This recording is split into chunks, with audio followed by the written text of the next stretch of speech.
Welcome everybody to Extreme Offroad Silly Bills, and today we're dealing with the 2019 Zenvo TSR-S. Now this is 1,464 horsepower, 1,009 pounds-feet of torque from its 6.2 litre supercharged V8 engine.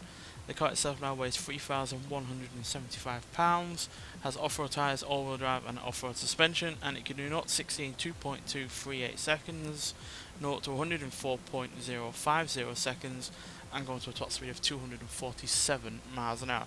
So yeah, in stock form this is an incredibly good handling vehicle, in no small part down to the active rear wing that we have on this car. And yes, but obviously it was never meant for all-wheel drive, and it wasn't meant for quite this amount of power. So yeah, it's going to be interesting to see what you can do with both of those while dealing with the off-road elements. But yeah, we have seen obviously plenty of supercars, hypercars do really rather well on this series, which has been a big surprise, to be honest. So yeah, let's see what this much improved Zenvo TSR-S can do over the ST1, which was their first vehicle, which I had some reasons to like it for, but yeah, on the whole it wasn't the best of debuts for a supercar, hypercar manufacturer. So yeah, it was good to see that they came out with this, and yeah, really did a great job with it.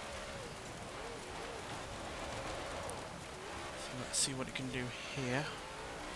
Obviously that rear wing is going to help big time in terms of providing all of the downforce and then consequently the handling. But obviously the all-wheel drive is something that is not native to this car, so we might have some understeer issues at points.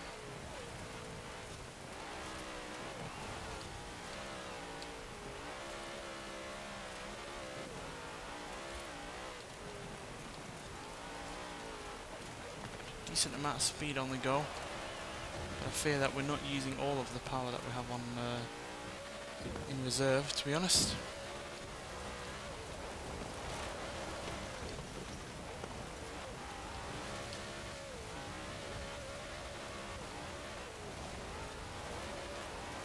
Seems to be struggling for grip in areas as well, unfortunately.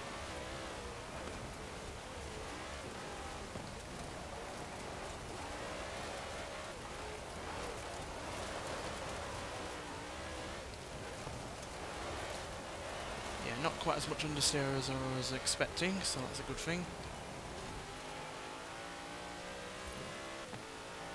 And we're going to fly across the finish line there at 183 miles an hour, easily one of the fastest cars across the finish line, and one of the fastest cars we've had on this series at 2 minutes 2 seconds .449.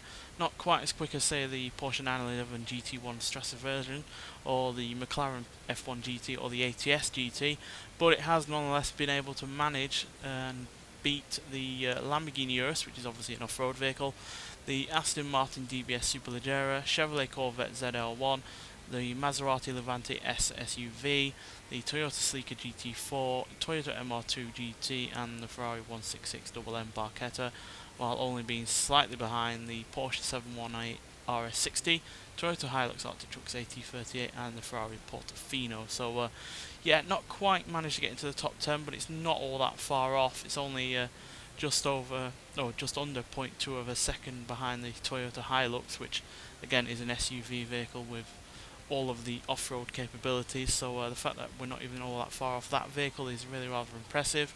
But yeah, other modern day vehicles that are like this, like the Bugatti Divo and the ATS GT, did manage to get below 2 minutes, and I think the fact that this didn't quite have the same kind of grip as those two cars is what ultimately scuppered this car from getting below that 2 minute mark. But yeah, still an impressive vehicle overall, especially considering it was never meant to be dealing with these elements, and yeah, 12th place is no bad feat whatsoever.